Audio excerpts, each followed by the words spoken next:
What's your reaction? No, I have total sympathy and solidarity with the doctors. You may be aware that for some time now, a couple of years at least, I have been speaking publicly and in Parliament about the issue of violence against doctors. I got into a bit of a debate with Health Minister Mansukh Mandaviya when he was Health Minister. He no longer is, but at that time, on this very question, because I had argued that the government should bring in a bill to specifically protect medical professionals in the course of their duties. And the government gave me a very odd reply that if they start doing it for one profession, they'd have to do it for others, that if they do it for doctors, they'll have to protect chartered accountants. I said, this is a ridiculous argument. I said so in Parliament, openly. I said, doctors are working in life and death situation. They're saving our lives. They're risking their own at great sacrifice to look after people. How can we not see them in a special and separate category? So I introduced my own private member's bill, which is on the record in Parliament, suggesting this was after the tragic killing of Vandana Das in Kerala.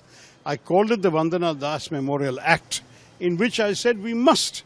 And by the way, I worked with IMA on the provisions required, and IMA fully supports my private member's bill.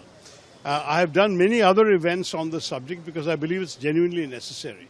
I am shocked and saddened that despite all these efforts to raise public consciousness and the government's consciousness about this, that one more doctor has had to lose her life. It is a really tragic situation.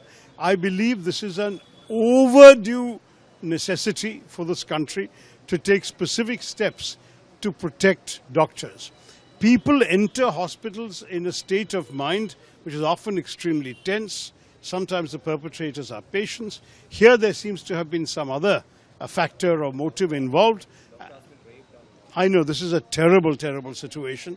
And you know, a young doctor, 31 years old, representing the hopes and dreams of her family, her life has been so cruelly cut short. Obviously, the particular culprit must be apprehended and severe action, condign punishment should be done. But that's not enough.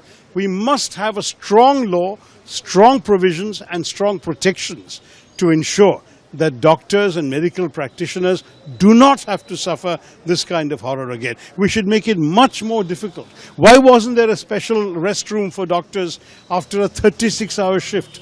Why are there no separate facilities for women doctors in a hospital of this size? Why was there absolutely no security screening for outsiders? If it is true that the killing was done by an outsider, why was he able to enter so easily and wander freely around the hospital? You can enter a hospital with permission to visit a patient, fine. But you have no right to do this. And at 3 a.m., what is an outsider doing in the hospital? There are some fundamental practices that can be enshrined by law for all hospitals in the country. And I urge the government to take necessary action to ensure this.